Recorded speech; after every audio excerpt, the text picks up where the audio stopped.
사람 죽이려고. 아까 이제 잘라진 부분이 상상 숨은 부분. 그래서 어차피 우리 할 부분, 거의 맞네 그럼. 어차피 할 부분이니까 성경을 볼 때 아까 이제 시작할 때 가능하면 한 권 단위로 보라. 권 단위로 보라 이렇게 했죠. 그리고 마태복음 1장부터 28장을 다 봐야 되는데 숨 쉬지 말고 한꺼번에 다 읽어라. 그렇게 했죠. 밥 먹지 말고. 그래서 1장부터 28장을 1장부터 28장까지 쫙 읽으면서 이게 어떻게 연결되는지를 연결에 초점을 맞춰서 읽어보세요. 굉장히 여러분 지금까지 해석되지 않는 부분이 해석돼요. 그래서 이 개화점 성경의 가장 중요한 고리 중에 하나가 아까 전에 대칭이라고 이렇게 갈라디아서 A, B, C, B, A, B, B, B, A. 근데 A와 A, B, B, B끼리 대칭 같은 비슷한 내용이 대칭을 이룬다고 했잖아요. 이것뿐만 아니라 이 개화점 성경의 가장 중요한 장치 중에 하나가 뭐냐면 연결이에요. 연결. 그러니까 이 성경이 원래 이 성경이 두루마리죠. 두루마리. 두루마리 뭐죠? 두루마리로 만드는 이유가 연결이에요. 연결. 성경은 연결을 끊으면 죽습니다. 그런데 사람은 대부분 다 성경을 다 잘라요. 분해해버린다. 사람을요, 이 사람이잖아, 제가. 근데 이거를 여기 자르고 여기 자르고 여기 자르고 죽어버려요. 성경도 한 권인데 이거 있잖아요. 마태복음 1장부터 5장까지 자르고 6장부터 10장까지 자르고 다 잘라가지고 볼 수는 있지만 연결이 안 되면 죽은 겁니다. 그래서 이 성경이 온전하지 못해요. 두루마리가 아니잖아요. 근데 이 성경은 그래도 좋은 거 뭐냐면은 옆으로 길다는 거죠. 최대한 옆으로 길게 해놓은 거예요. 그 다음에 대부분의 성경은 옆으로 펼쳐진 게 아니라 아래로 돼 있어요. 아래로. 그러니까 아래로 돼 있는 게 뭐냐? 아래로 돼 있다 하면 여기까지 읽다가요. 여기로 넘어가는 순간에요. 여기 한 장이잖아요. 여기까지 오다가 한 장은 다 밑으로 와요. 한 장이. 그렇죠? 한 장이 다 밑으로 와요. 다음부터 옆에 장으로 넘어가면 여기서 읽는 방식이 이렇게 읽고 넘어가서 이렇게 읽어요. 그러니까 연결이 안 돼. 옆으로 보는 방식이 아니라 아래로 보는 방식이야. 그거하고 이 개화점 성경은 차이가 뭐냐면은 이렇게 나눠져 있잖아요. 여기 보면 몇 개냐면 하나, 둘, 셋, 넷, 다섯, 일곱, 여덟, 아홉, 열, 열하나, 12개죠. 기존 성경은 하나, 둘밖에 안 되죠. 근데 이거는 12개라. 왜 그럴까요? 옆으로 연결해서 이렇게 만드는 거예요. 이게 어마어마한 차이를 일으킵니다. 밑으로 보면요. 이렇게 보면은 여기 있는 거하고 여기 있는 위에 있는 거 연결하기 굉장히 힘들어요. 근데 옆으로 되어 있으면 여기 지금 이 첫 번째 면하고 여기 12번째하고 이렇게 옆으로 보이잖아요. 이렇게 연결시켜요. 다 연결되는 거예요. 이게. 그래서 대칭으로 보는 것도 어마어마하게 대칭은 전체를 다 대칭적 구조로 보는 거잖아요. 연결로 보이지 않는 걸 보는 게 대칭이에요. 연결이 아니라 연결을 뛰어넘어서 A와 A끼리 B끼리 보는 거예요. 연결을 뛰어넘는 거죠. 근데 이 성경의 중요한 건 12칸을 만들어서 옆에 있는 걸 지나가면서도 옆에 있는 걸 계속 보게 만들어요. 그러면은 보이지 않는 것들이 탁탁 보여요. 상상도 못한 게 눈에 막 계속 들어가요. 그러니까 연결시키는 작업이잖아요. 그래서 이 성경 가지고 40년을 이분이 국문학과 출신이잖아요. 국문학과 출신이니까 이런 고민을 하는 거예요. 해석적인 고민을. 성경 해석이 그냥 되는 것 같지만 그냥 되는 게 없어요. 우리가 다 선입견, 조직신학 배웠던 걸 가지고 사람이 선지식이 있단 말입니다. 그러니까 교회에서 이미 조직신학을 배웠어. 배운 조직신학을 가지고 성경에 들어와서 그 안경을 가지고 빨간색 안경을 가지고 성경을 보면 다 빨갛게 보여요. 파란색 안경을 가지고 보면 다 파랗게 보여요. 그래서 우리가 선지식이 없는 상태에서 성경을 읽을 수가 없어요. 맞죠? 우리가 이미 내 교단에서 목사님으로부터 어릴 때부터 배워왔던 성경의 핵심은 이것이다라고 하는 조직 신학을 가지고 성경 본문에 본다. 그러니까 문제는 뭐냐면 내가 이미 배운 조직 신학이 있으면 내가 보고 싶은 것밖에 안 보여요. 절대적으로. 나머지는 절대 안 보입니다. 해보세요. 안 보입니다. 근데 다른 게 보이려면 사람들이 내가 보이지 못하는 걸 보는 방법 중에 하나가 뭐냐면은 신앙서적을 읽어. 신앙서를 읽으면은 이 성경에 내가 못 보던 것들이 다른 사람은 성경 보다가 발견한 게 있거든요. 그러면 이 신앙서적을 읽거나 어떤 목사님의 설교를 듣거나 여러분이 저의 걸 들으면 듣고 나서 성경 본문에 들어가면 다른 게 보여요. 맞죠? 그게 뭐냐면은 성경은 객관적인 책이 아니다. 객관적인 책이 아니다. 내가 이미 어떤 생각을 갖고 있느냐에 따라서 성경은 다르게 보여진다는 겁니다. 그래서 그럼 이거를 해체를 시키는 게 중요한 거죠. 뭐 철학에도 해체주의라는 게 있어요. 해체. 기존의 것들을 다 해체해버리는 거죠. 그래서 그 지금은 포스트 모더니즘 시대다라는 말은 그 모더니즘이 현대주의잖아요. 그 현대주의의 가장 핵심이 이성이에요. 이성. 사람이 이성을 가지고 생각하는 거예요. 근데 포스트 모더니즘이라고 하는 것은 이성이 중심이 아니고 각자의 생각이 중요한 거예요. 그래서 각자 다르게 생각한다는 거죠. 각자. 근데 각자 다르게 생각하는 그 자체가 좋은 거라는 거죠. 근데 이성은 뭐냐면 각자 다르게 생각하는 것은 잘못되었다가 이성주의. 근데 포스트 모더니즘 시대에 오면은 각자가 다 진리다는 거죠. 그러니까 개성을 중요시키잖아요. 포스트 모더니즘. 그러니까 개성을 중요시키고 창의성을 중요시키잖아요. 자, 그래서 성경을 읽을 때 여러분들이 그냥 일반 성경 읽는 거하고 이 케아즘 성경 읽을 때 여러분이 한 권 단위로 통독을 쭉 하되 한 권을 한꺼번에 다 읽고 그 다음에 케아즘 성경처럼 옆으로 연결해서 읽고 그렇게 하다 보면은 그리고 이 케아즘 성경의 또 중요한 장치가 하나님, 예수님, 성령님은 빨간색으로 되나 빨간색. 그래서 빨간색 중심으로 읽으셔야 돼요. 자, 성경에서 빨간색 중심으로 묵상하셔야 됩니다. 네. 근데 우리가 이 색깔을 표시 안 해놓으면 어떻게 되냐면은 파란색이나 초록색 위주로 읽어요. 그게 무슨 말이냐면 그 파란색이나 초록색은 뭐냐면 성도를 말하거든요. 성도가 어떻게 하나님께 행동해야 되는가. 그러니까 모범론적으로 성경을 자꾸 묵상하게 돼 있어요. 습관 자체가 우리 이미 기존의 습관 자체가. 그래서 성경 읽을 때 하나님이 어떤 분인가, 예수님 어떤 분인가, 성령이 어떤 분인가, 이분들이 어떻게 행동하시는가, 어떻게 말씀하시는가. 그러니까 빨간색만 집중해서 읽으셔야 돼요. 그게 아주 중요한 방법입니다. 그러면 율법주의를 내가 벗어날 수가 있어요. 자, 그래서 이 케아즘 성경에서 중요한 것이 12가지 색깔을 표시했는데 빨간색 중심으로 성경을 보라. 이거를 일부러 딱 만들어 놓은 거예요. 왜냐하면 성경 자체가 하나님의 이야기이기 때문에.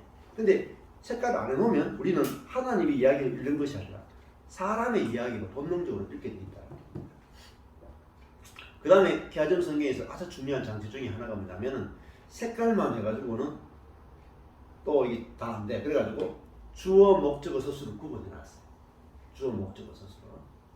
그래서 성경을 읽을 때 통독을 하고 한 권별로 읽고 빨간색 하나님, 예수님, 성령님 중심으로 읽을 때 성경 한 문장에서 주어에 집중하셔야 돼요. 주어가 찾아야 돼요. 주어 안 찾으면 어떻게 되냐면 주어에 포커스를 안 두게 돼 있어요. 그래서 이 성경은 주어, 목적어, 서술어를 다 표시를 해놨거든요. 네. 그래서 이 주어가 엄청나게 중요하다는 겁니다. 근데 이 주어만 찾아도 성경 해석이 완전히 달라집니다. 그래서 로마서도 제가 자주 말씀드리는 거지만 로마서가 그 핵심이 저번에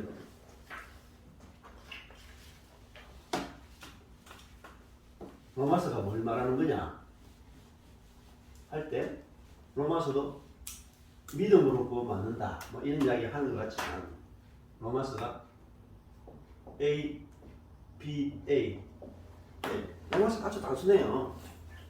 제일 크게 보면 키아점 성경을 가지고 보면 로마서가 딱 3개로 나눠요. 근데 보통 이제 기존의 신학은 2개로 나누죠. 1장부터 11장, 12장부터 16장. 그죠? 네. 기존의 보통 성경에서는 이렇게 나눠요. 2개로 나눠요. 그죠? 앞부분은 앞부분은 교리,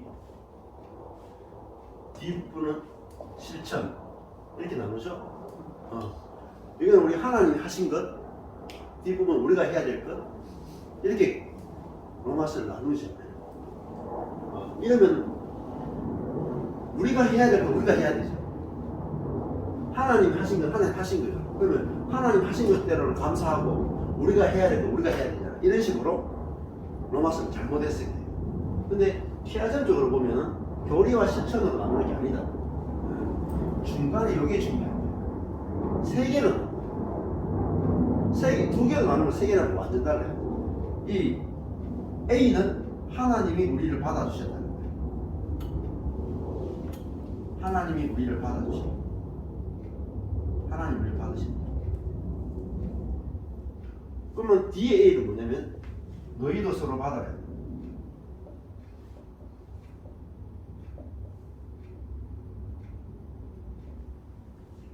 맞죠, 그죠? 교리 하나님 우리를 받아주셨다. 교리 너희도 서로 형제를 서로 받아라. 실천 맞죠? 근데 중간에 B가 있다니까. B가 있어야 이게 연결이 돼요. 그래서 로마서 이게 B가 뭐냐면 11장 36절 B. 로마서 11장 36절에 뭐냐면 만물이 주에게서 그죠? 나오고 주로 말미암고 주에게로 돌아갑니다.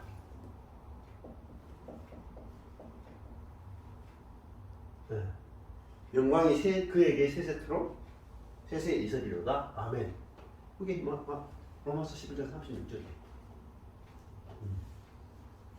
이게 연결고리가 된다. 로마서 핵심은 이거 이야기하는 거예요. 모든 것이 주님이 시작하고 주님이 말미암고 주가 다 이끄시고 그래서 주님께 모든 영광이 돌아간다. 주님이 다 완결시킨다. 주님이 다 하신다. 이게 로마서 핵심이야. 핵심.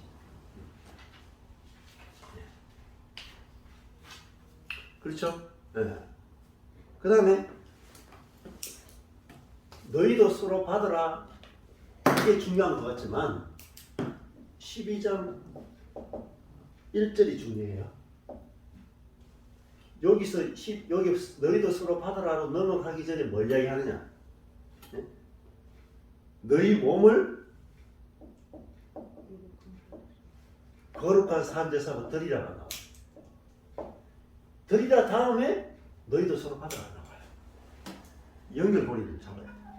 그러니까 우리가 우리 노력으로 형제를 서로 받아주는 게 아니다 말입니다. 우리의 몸을 하나님께 드려야 하나님이 우리 몸을 통치해서 우리가 서로 받을 수 있는 몸을 만드신다. 우리의 몸에는 자기중심성이 있어가지고 선악의 판단이 있어가지고 서로를 받아줄 수가 없어요. 그렇죠? 보세요. 쉽게 얘기하면 하나님이 우리를 다 받아주셨어요. 그 있는 그대로 다 받아주셨어요. 그러니까 여러분 서로 다 있는 그대로 받아주세요. 자, 제가 말을 했어요. 위에 교리와 실천으로 이야기했어요. 됩니까? 안 됩니까? 안 돼요. 안 되잖아. 그러니까 위에 잘못 잡았다는 잘못. 그죠? 큰 그림을 잘못 잡은 거예요. 그러니까 설명을 했는데 교회의 실제는 하나도 안 같아. 왜 그러냐? 잘못 잡아버려. 대칭 구조를 모르니까. 잘못. 그러니까 이걸 신학자들이 2000년 동안 이 짓을 했다니까. 잘못 잡았다. 그러니까 중간에 연결고리가 없는 거야. 교리에서 실천으로 어떻게 넘어가는가. 그러니까 주님이 시작해야 되잖아. 모든 것이 주님이 시작해야 돼. 그러면 서로 받아주는 것도 누가 시작해야 돼요? 주님이 시작해야 돼요. 그 주님이 시작하려면 어떻게 해야 돼요? 우리 자신을 하나님이 시작하시도록 드려야 돼요. 이 연결고리가 없어요. 신학자들이 못 찾았네. 왜? 성경을 통으로 보는 방법을 몰라. 대칭 구조도 몰라. 이렇게 옆으로 연결시키는 것도 몰라. 그러니까 사람을 이 살아있는 성경을 다 잘라버리니까 사람은 잘라놓으면 다 죽어버려. 연결시켜야 살아나잖아요. 연결이 돼야 돼. 왜 여기서 여기까지 어떻게 넘어가는가 설명할 수 있어요. 그러니까 우리 몸을 드리면 어떻게 돼요? 이게 영적인 예배예요. 예배예요.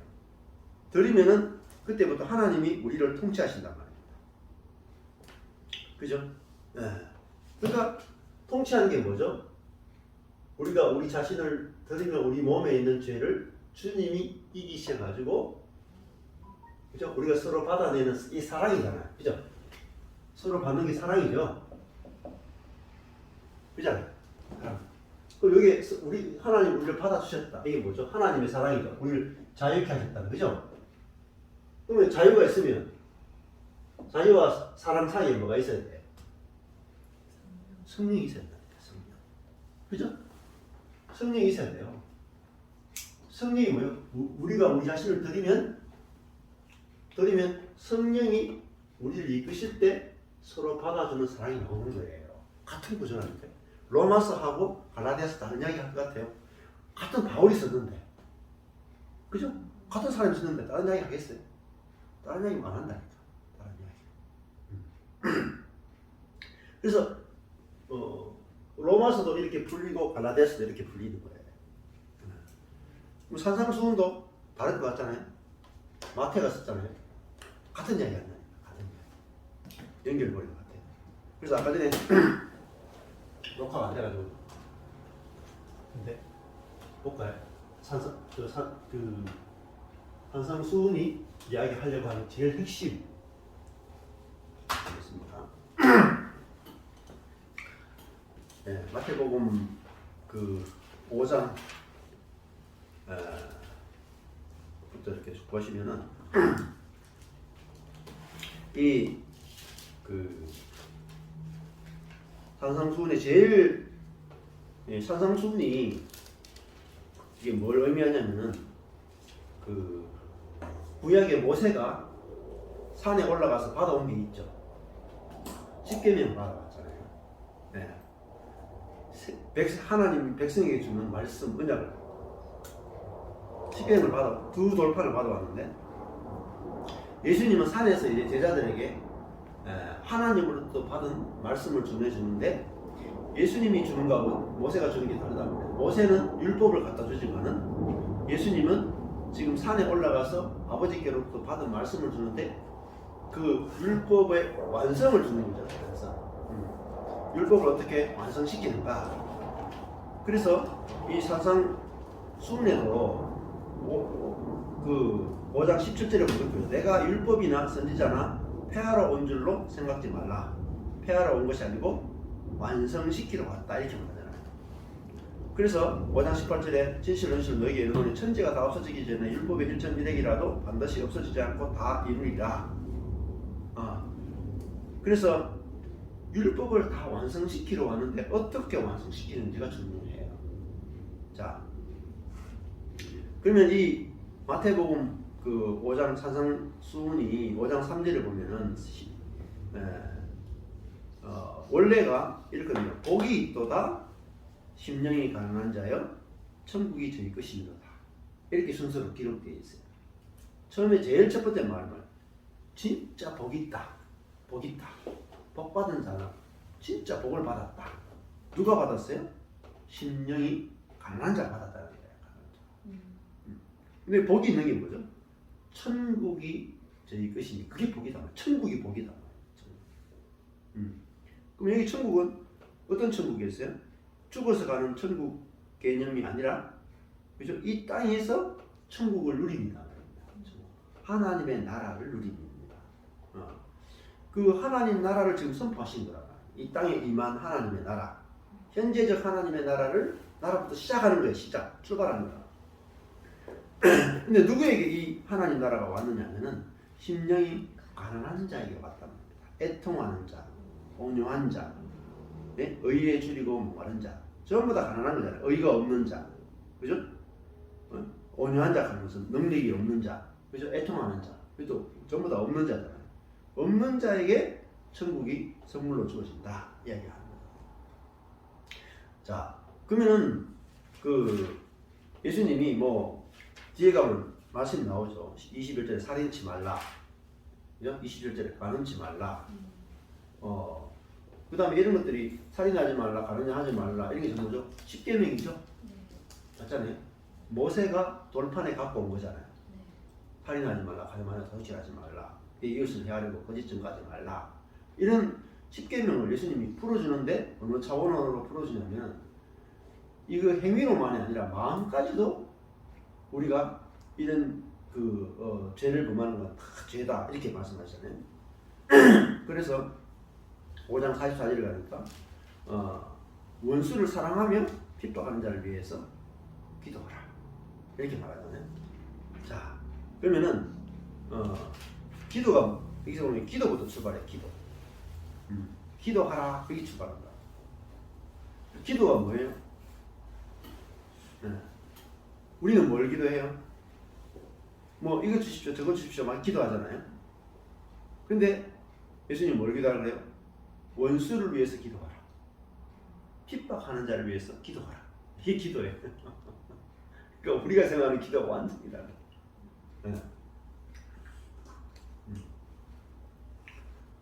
그러면서 이 기도가 계속 연결돼요.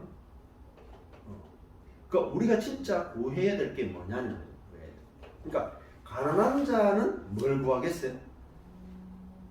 심령이 가난한 자가 뭘 구해요? 네? 의에 줄이고 목마른 자는 뭘 구해요? 의를 구할 거잖아요. 의, 그죠? 의를 구할 거 아니에요.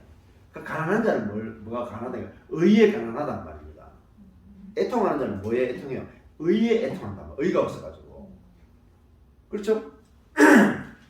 그러면서 5장 20절에 가니까 내가 너에게 이르노니 너희 의가 서기관과 바리새인보다 낫지 못하면 결단과 천국에 못 들어가. 서기관과 바리새인보다 더 좋은 의가 있어야 되잖아요. 그래야지 천국에 들어가잖아요. 근데 심령이 가난한 자는 이미 천국이 저희 것이다 그랬잖아요. 그러면 우리가 의가 있어야 되겠죠. 의가 없이 못 들어간단 말입니다. 그래서 그 심령이 가난한 거죠. 의에 줄이고 목마른 거죠. 의에. 그러면 그 천국은 그 의가 있는 자가 누리는 거란 말이에요. 그러면은 이 우리가 구할 것이 결국은 의를 구하는 거란 말이에요. 의.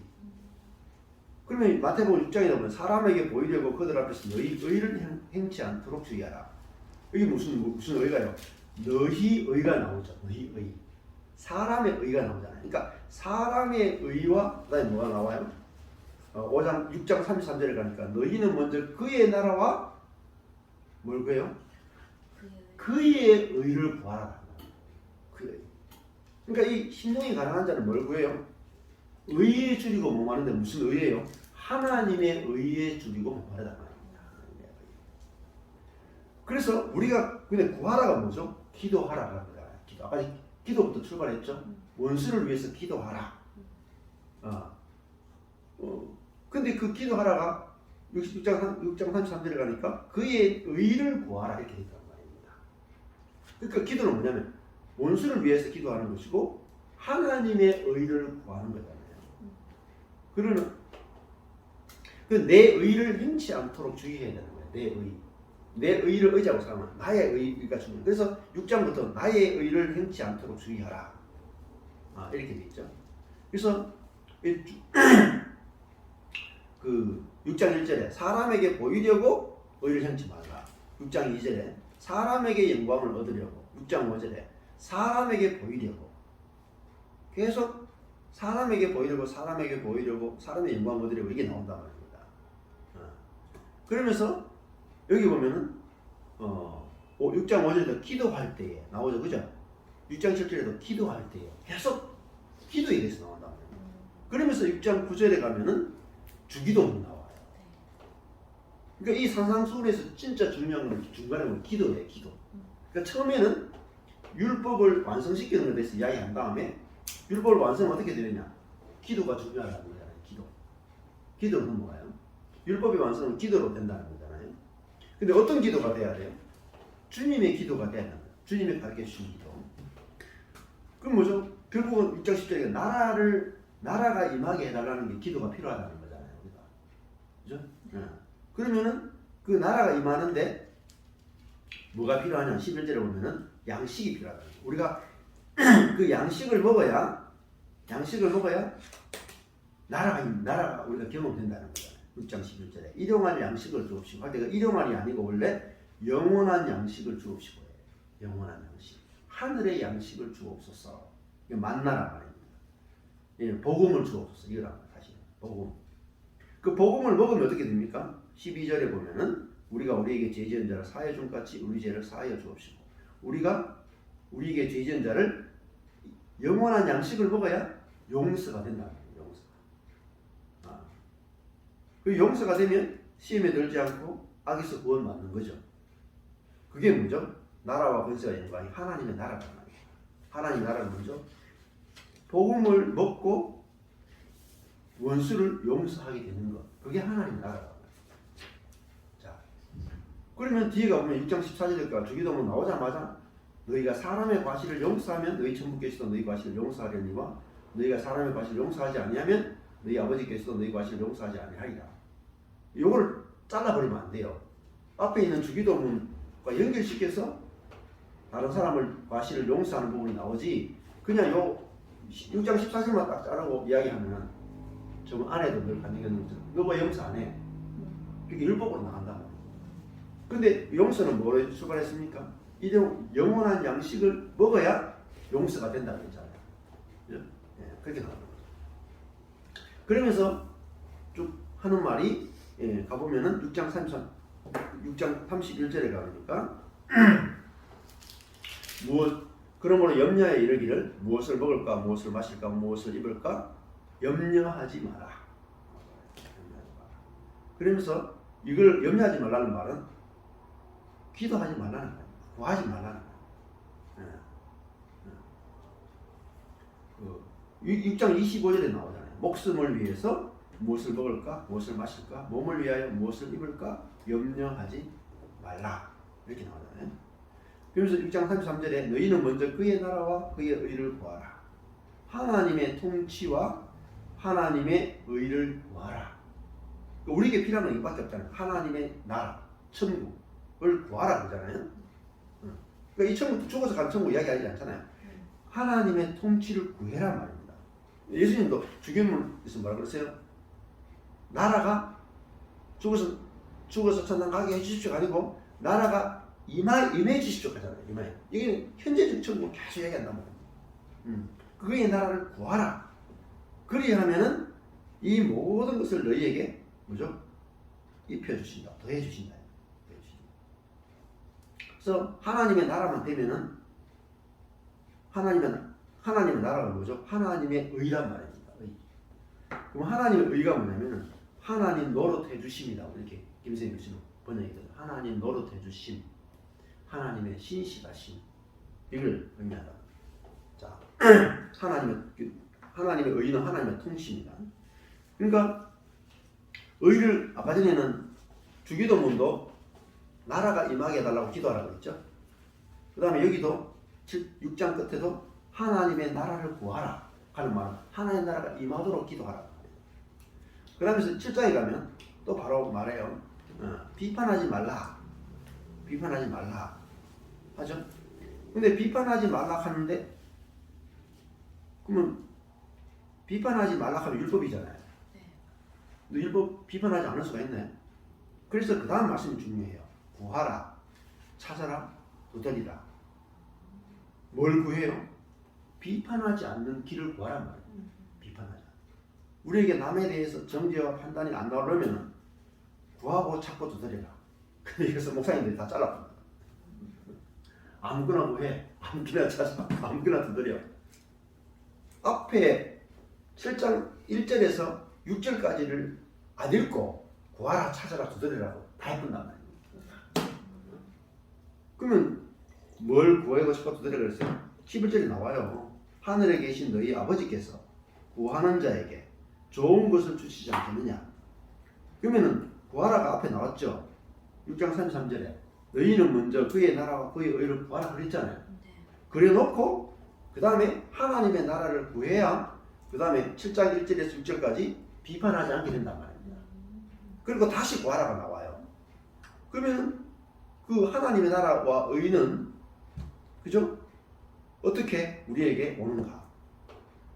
구하는 자에게 좋은 걸 준단 말이에요. 좋은 게 뭐죠? 성령이에요. 성령. 그러니까 주기도문에서 구하라 계속 이야기해놓고 처음에 율법의 완성을 이야기했잖아요. 율법의 완성. 처음에 심령이 가능한 자, 그게 구하는 거잖아요. 다 구하고 찾는 거잖아요. 가능하니까. 근데 율법에 한 예수님 완성시키러 왔다고 했잖아요. 그러면서 너희가 의가 있어야 된다. 그렇게 말하고 그 다음에 기도를 쭉 가르치면서 그 너희 의로는 안 된다. 하나님의 의가 필요하다. 그게 하나님의 나라라. 그래서 하나님의 나라와 의를 구하라 하는데 어디까지 왔느냐면은 구하고 찾고 두드리라. 그러면 좋은 것을 주신다. 하나님 좋은 것 반드시 주신다. 좋은 것이 뭡니까? 성령이겠습니다. 그러면은 성령을 받으면 어떻게 돼요? 12절에 가니까 그러므로 무엇이든지 남에게 대접을 받고자 하는 대로 너희도 남을 대접하라. 이것이 뭐예요? 율법이요? 진짜 이 율법의 완성이다. 이 율법을 완성시키는 건 뭐죠? 남을 대접하는 거죠. 남을.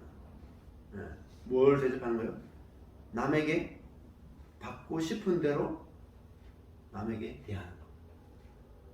네. 우리 남에게 뭘 받고 싶어요? 어떻게 대접받고 싶습니까? 내가 남에게 대접받고 싶은 게 뭐죠? 있는 그대로 받아들이지. 그렇죠. 있는 그대로 받아주는 거고. 그렇잖아요. 그러니까 비판하지 않는 거, 비판받지 않는 걸 우리는 받고 싶잖아요. 그러니까 7장 1절에 비판을 받지 아니하려고 했죠. 받는 거 나왔잖아요. 대접을 받고자 하는 대로. 무슨 대접이요? 비판받지 않는 대접이잖아요. 다 연결이 된다니까. 연결을 빼먹으면요, 성경은 다 죽어버려요. 그러니까 이 황금률 하면서도 대접받고자 하는 대로 남을 대접하라. 이것만 하지. 앞에 비판하고 연결도 안 시켜. 그러니까 우리가 진짜 받고 싶은 대접은 뭐죠? 비판받지 않는 대접이에요. 그게 뭐죠? 사랑이잖아요. 사랑받고 싶다 하는 말은 비판받고 싶지 않다는 거예요. 그러면 비판을 받고 싶지 않으면 너희도 남을 비판하지 말라. 같은 말이죠. 네. 비판을 받지 아니하고도 비판하지 말라는 말이나, 네? 남에게 대접을 받고자 하는 대로 너희도 남을 대접하라는 말이나 같은 말이에요. 근데 이것이 율법이잖아요. 율법. 근데 율법을 어떻게 완성시켜요? 구하고 찾고 두드려야 돼요. 그렇잖아요. 이 남을 비판을 하지 않으려면 성령이 있어야만 비판이 안 나오죠. 맞잖아요? 우리 자아에서는 비판밖에 안 나와요. 그래서 그 다음에 13절에 가니까 좁은 문으로 들어가라. 멸망으로 인도하는 문은 크고 그 길이 넓어 그려 들어가라. 멸망이 뭡니까? 비판이에요. 비판. 네? 멸망이 비판이잖아요. 판단하고 정리하는 거잖아요. 그러면 생명으로 인도하는 게 뭐죠? 생명은 뭐죠? 생명은 율법의 완성이죠. 그죠? 용납이잖아요. 용납. 살리는 거잖아요. 그죠? 생명은 비판이 없는 거예요. 비판 없는 거. 선악이 없는 거예요. 선악 없는 거. 생명으로 인도하는 문은 좁고 길이 협착하여 찾는 이가 적다. 당연히 적죠. 성령 구하는 사람이 얼마나 없어요. 성령 구하는 사람. 생명 구하는 사람 없단 말입니다. 전부 다 뭘 구해요? 무엇을 먹을까 마실까 입을까 이것만 구하지 성령 구하는 사람 없단 말입니다. 자크 엘룰이라는 사람이 프랑스의 유명한 신학자가 있는데 그분의 책을 보면 재밌는 게 나와요. 그 예루살렘 성전에 가 통곡의 벽에 가면 통곡의 벽에 이렇게 수많은 종이 쪽지가 다 뽑혀 있어. 통곡의 벽에. 근데 그걸 뽑아내가 읽어보잖아요. 사업 잘 되게 해주십시오. 건강하게 해주십시오. 잘 되게 해주십시오. 다 적혀 있는데 성령 주십시오라는 구절은 한 번도 찾아본 적이 없어요. 성령이 필요 없다는 말입니다. 사람은요 성령을 필요로 하지 않습니다. 왜? 지 맘대로 살고 싶은데 예? 근데 사람에게 유일한 생명이고 행복과 만족은 뭡니까? 남을 비판하는 마음이 나오지 않는 겁니다. 그죠? 남을 대접하는 게 뭐죠? 밥 사는 게 대접하는 게 아니에요. 돈 주는 게 대접하는 게 아니에요. 교회 안에서 진짜 대접은 뭐죠? 받고 싶은 대로 대접하는 거예요. 내가 진짜 받고 싶은 대접은 비난받지 않는 거, 정죄받지 않는 거. 그게 자유잖아요. 자유. 그 갈라디아서 처음에 자유부터 시작했잖아요. 율법으로부터 자유. 그 뭐죠? 비난받지 않는 자유란 말입니다. 정죄받지 않는 자유. 네? 그게 갈라디아서잖아요. 갈라디아서. 율법이 없어야 자유하다. 비난받지 않고 정죄받지 않잖아요. 로마서 첫 부분이죠. 하나님이 우리를 비난하지 않고 정죄하지 않고 받아주셨다. 이게 복음이잖아요. 그죠? 그러므로 너희도 서로 받아라. 이 말은 뭐죠? 비판하지 말라 이 말입니다. 성경 같은 이야기예요. 갈라디아서도 뭐죠? 사랑으로 서로 종로로 타라. 이건 뭐죠? 비난 정죄하지 말라 이 말입니다. 근데 어떻게 가능하냐? 구하고 찾고 두드리는 거죠. 뭘요? 아버지가 주시려고 하는 거 받아야 돼. 아버지 뭘 주시려고 해요? 성령 주시려고 한다. 그래서 아버지가 약속하신 성령을 기다려라. 이것이 사도행전의 시작이에요. 그래서 그들은 성령 받으니까 뭐가 나왔어요? 교회가 출생했다. 사도행전은 교회의 시작이에요. 근데 교회는 뭐로 시작하냐? 성령으로부터 시작합니다. 성령을 받아야 뭐가 돼요? 마지막에 갈라디아서 보면은 자유, 성령, 그다음 뭐가 나와요? 사랑. 사랑 없으면 교회가 아닙니다. 그러니까 하나님만 바라보는 게 교회가 아니다. 서로 간에 사랑이 안 되면 교회가 아닌데. 사도행전 읽어보세요. 성령이 임했을 때 서로 뭐죠? 한 마음 한 뜻이 됐잖아요. 그죠? 자기 것이라 하는 게 없었죠. 교회가 막 폭발적으로 늘어나고 부흥이 일어나잖아요. 딴 게 아니에요. 성령 받았기 때문에 교회가 부흥하는 거예요. 그 성령 받으니까 어때요? 하나가 되잖아요. 하나. 니꺼 내꺼 없는 하나가 되잖아요. 자,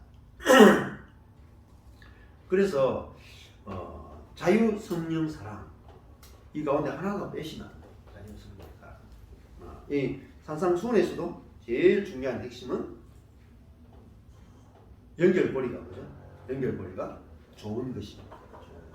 성령입니다. 성령 받아야 그러니까 성령은 사실 우리에게 없는 거다. 원래 없는 거다. 근데 하나님 우리에게 주시는 최고의 선물은 뭐죠? 은사, 선물은 성령입니다.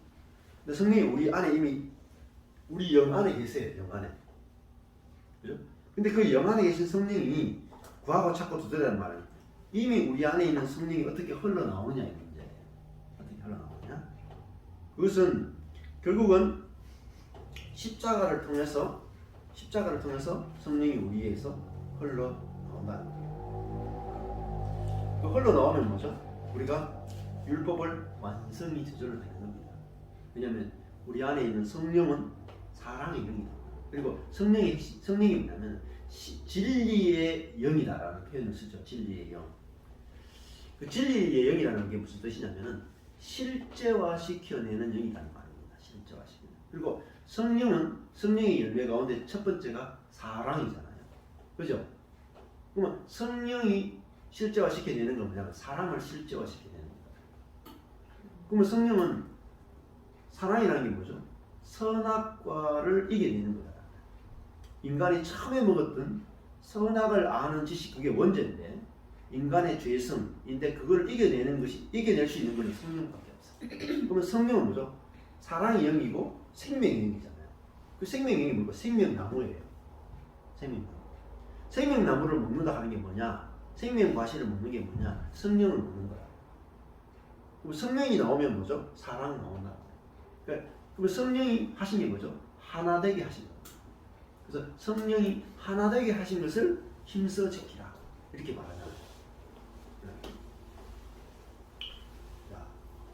그래서 이게 다 연결된다. 연결. 우리가 이렇게 그 마태복음 5, 그래서 7장까지 상상수는 그래서 그 다음에 나오는 게 나와요. 그 다음에 보면은 거짓 선지자 나오잖아요. 마태복음 7장 15절 거짓 선지자들을 삼가하라. 이 가짜를 복음이 아니라 가짜를 말하는 자들이 있단 말이에요. 그러면서 그 사람이 진짜 복음을 잘 해석하는지 아닌지는 뭘 보고 알아요? 그 사람이 말하는 말을 보고는 모릅니다. 마태복음의 핵심이 뭔지 아세요? 열매로 만나는 거예요. 그 열매는 어디서 나와요? 성령으로 나오는 거죠. 그죠? 그러니까 그 사람의 말이 옳은지 그런지 보면 안 돼요. 그 사람이 성령의 사람인지 아닌지 봐야 된단 말입니다. 그 성령의 사람은 뭐죠? 반드시 성령의 열매가 맺혀요. 이 사상수험이 결론까지 안 가. 그 끝까지 봐야 되겠잖아요. 제가 끝까지. 그러니까 자유, 성령, 사랑. 사랑 나오지 않는 사람의 말을 들으시면 안 돼요. 다 거짓말, 사기꾼이다. 제가 말하는 게 아니잖아요. 거짓 선지자들 삼가하라. 양의 옷을 입고 너에게 나오나 속에는 노력하는 일이라. 그래서 예수님이 기준을 딱 말했다면 이단의 기준이 뭐냐? 거짓 선지자가 이단이잖아요. 이단이 밖에만 있는 게 아니에요. 교회 안에 득실해. 네? 16절에 보면 그의 열매로 그들을 알지니. 그랬죠? 가시나무에서 포도를, 은검교에서 무화과를 따겠느냐? 그러면은 가시나무에서 가시가 맺히고 은검교는 맺히잖아요. 그러면 17절에 이와 같이 좋은 나무마다 아름다운 열매를 맺죠. 그럼 우리가 이 땅에 살면서 아름다운 열매를 맺을 수 있습니까? 당연히 맺죠. 안 맺으면 가짜예요. 가짜야. 그러면은 아름다운 열매를 맺으려면 뭐가 돼야 돼요? 좋은 나무가 돼요. 좋은 나무가 되면은 열매는 저절로 맺힙니다. 못된 나무는 나쁜 열매를 맺죠. 그러니까 열매를 맺으려고 노력하는 게 아니에요. 좋은 나무냐 나쁜 나무냐 이거죠. 그러면 좋은 나무가 뭐죠? 좋은 나무를 좋은 아가도스잖아요. 그럼 아까 전에 11장 11절에 뭐라 그랬어요? 구하는 자에게 뭘 준다고 그랬죠? 좋은 거 주신다고 그랬죠? 좋은 게 뭐라 그랬어요? 성령. 그죠? 그러면 7장 17절에 좋은 나무는 무슨 나무죠? 성령나무라니까요. 성령나무. 성령나무가 뭐죠? 생명나무라니까요. 생명나무. 맞죠? 여러분 연결시키면요 이 앞뒤 구절 다 연결 하나도 안 시키잖아요. 그래서 저는 이 개념 성경 보면요 옆으로 다 연결을 다 보인다니까요. 제가 똑똑해서 그런 게 아니고 이 성경 장치가 그래요. 장치가 옆으로 안 볼 수가 없어. 이렇게 옆으로 이렇게 한눈에 다 보인다니까 성경이. 그러니까 이 좋은 나무가 성령나무라고 누가 해석했어요? 없어요. 신학교에도 안 나오고 주석에도 안 나와요. 근데 저 같은 모질이가 다 보잖아요. 모질이가 본다니까. 모질이. 성령나무, 성령으로 사는 나무니까 뭐가 맺혀요? 성령 열매가 맺히지. 너무나 당연한 걸요. 너무나 쉬운 건데. 못된 나무는 뭐죠? 자아나무예요. 자아나무. 자아나무는 나쁜 열매를 선악의 열매를 맺는다니까요. 나쁜 열매가 뭐죠? 비판 열매라니까. 비판 열매. 남도 자기도 비판하는 거 이거 나쁜 열매죠. 왜 그래요? 나쁜 나무니까 나쁜 열매 맺는 겁니다. 예? 아, 내가 못된 나무구나. 내가 성령 나무가 아니고 예? 자나무로 살고 있구나. 내가 그 사람으로 살고 있구나. 그 사람으로 사니까 나쁜 열매 맺히는 겁니다. 속 사람으로 살면은 다 좋은 열매를 맺어요. 우리 그 사람이 못된 나무고 속 사람이 좋은 나무예요. 모든 사람은 다 그 사람과 속 사람이 있다니까. 네. 그래서 속 사람과 그 사람이 구분 안 되면 절대로 좋은 열매가 맺을 수가 없어요. 그렇죠? 그러면은 좋은 나무가 나쁜 열매를 맺을 수 없고 못된 나무가 아름다운 열매를 맺을 수 없느니라. 아름다운 열매를 맺지 아니하는 나무마다 찍혀 불에 던지온다. 이거 뭐죠? 우리 그 사람은 불에 던져져야 된다. 그렇죠? 예. 이러므로 뭐라 그래? 그의 뭐로? 열매로 그들을 알아야 됩니다. 그의 말로 알 수 없어요. 예? 열매로 알아야 돼요. 예. 그 열매가 뭡니까? 성경에서 말하는 열매는 하나밖에 없어요. 사랑입니다. 사랑, 희락, 화평, 오래 참음, 자비, 양선, 충성, 온유, 절제인데 9가지인데 9가지가 다 사실은 사랑입니다. 이타적 사랑입니다. 그 사람이 사랑이 많다, 노력한다 이런 뜻이 아니에요. 성령에 의해서 저절로 나오는 사랑입니다. 저절로. 그 사람의 성품이나 노력과는 1%도 상관이 없어요. 누구나 모든 사람에게 성령은 다 주어졌습니다. 모든 사람이 다 성령과 혼이 연합된 그 속 사람만 알면은 모든 사람이 저절로 성령의 열매가 맺히게 돼 있어요. 그래서 21절부터 보면은 주여 주여 하는 자마다 천국에 다 못 들어가죠. 그죠? 주여 주여. 어떤 사람이요? 하늘에 계신 내 아버지의 뜻대로 행하는 자라야 들어간다. 아버지의 뜻이 뭡니까? 그죠? 구하고 자꾸 두드리는 거죠? 그의 나라와 그의 의를 구하는 거죠? 성령 구하는 거잖아요? 네. 그게 아버지 뜻대로 행하는 자다. 그래야 천국에 들어간단 말입니다. 천국에서 산단 말입니다. 그 날에 많은 사람들이 나더러 이르되 주여 주여 우리가 주의 이름으로 선지자 노릇하고 귀신 쫓아내고 많은 권능을 행치 않았습니까? 자, 분명히 이 사람은 주님을 알고 주님 이름으로 어마어마한 일을 했죠. 선지자 노릇하는 게 뭐죠? 말씀을 전했다는 거잖아요. 귀신을 쫓아냈다. 이건 뭐죠? 와, 이건 예수 이름으로 엄청난 일을 했죠. 심지어 많은 권능이 나타났어요. 예수를 믿는데 예수 이름으로 기적도 나타나고 기도응답도 나타나고 성취도 나타나고 교회도 부흥됐어요. 그런데 뭐라 그래요? 그때 내가 저희에게 밝히 말하되 내가 너희를 도무지 알지 못한다. 불법을 행하는 자들아 내게서 떠나가라. 이 사람들은 주의 이름으로 선지자 노릇하고 귀신 쫓아내고 많은 권능 어마어마한 일을 했어요. 근데 뭐가 없어요? 뭐 없습니까? 열매가 없습니다. 하나님 보시는 열매는요 사랑밖에 없어요. 사랑. 근데 사랑이 열매가 몇 개 아니에요. 그죠? 몇 개 아니에요. 성령이 하시는 거예요. 우리가 하는 게 아니에요. 우리는 그냥 바칠 뿐이에요. 근데 우리가 바칩니다 하고 있으면 열매는 저절로 맺힙니다. 네, 저절로.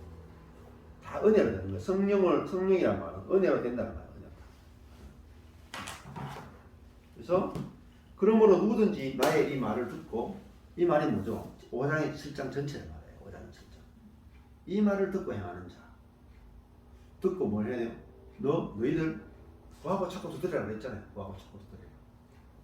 그러면 그 집을 반석 위에 지은 지혜로운 사람 같다. 그죠? 반석이 뭐죠? 은혜 위에, 그죠? 성령 위에 지은 사람.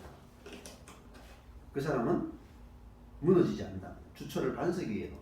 그 반석이 바로 마태복음에서 누구죠? 예수라고 했어요. 반석. 예수. 그래서 페트로 나중에 베드로에게 주는 그리스도시요 살아계신 하나님의 아들이십니다. 그러니까 이 반석 위에 교회를 세우겠다. 그 반석이 뒤에 나와요. 그 반석은 결국은 예수 그리스도가 하나님의 아들이시라고 하는 그것 위에 집을 지었잖아요. 그렇잖아요. 우리도 예수 그리스도 위에 우리의 인생을 건축해야 한다. 근데 어떤 예수 그리스도입니까? 예수님도 사람이네 성령으로 사신 분이란 말이에요. 그죠? 예수님 하신 모든 일은 자기가 하신 것이 아니라 성령으로 하셨다. 그렇죠? 그래서 마태복음도 출발이 우리가 시작할 때 마태복음 4장 1절에 3장 끝에서 예수 하다가 4장 1절에 가보면 그때 예수께서 성령에게 이끌려 마귀에게 시험을 받으러 가면 하셨다. 4장 1절에 그렇게 나오죠. 예수님도 성령으로 사신 분이라는 거예요. 그러니까 반석이라고 하는 예수라는 말이고 예수는 어떤 분입니까? 성령에 이끌려 사신 분이다. 우리도 성령에 이끌려 사는 사람, 그게 바로 반석 위에 지혜로운 사람이다. 그럴 때 우리가 우리 인생이 절대 무너지지 않는다. 성령 위에 건축하고 은혜 위에 건축한 인생은 절대 흔들리고 무너지지 않는다. 이게 바로 산상수훈 전체 핵심입니다.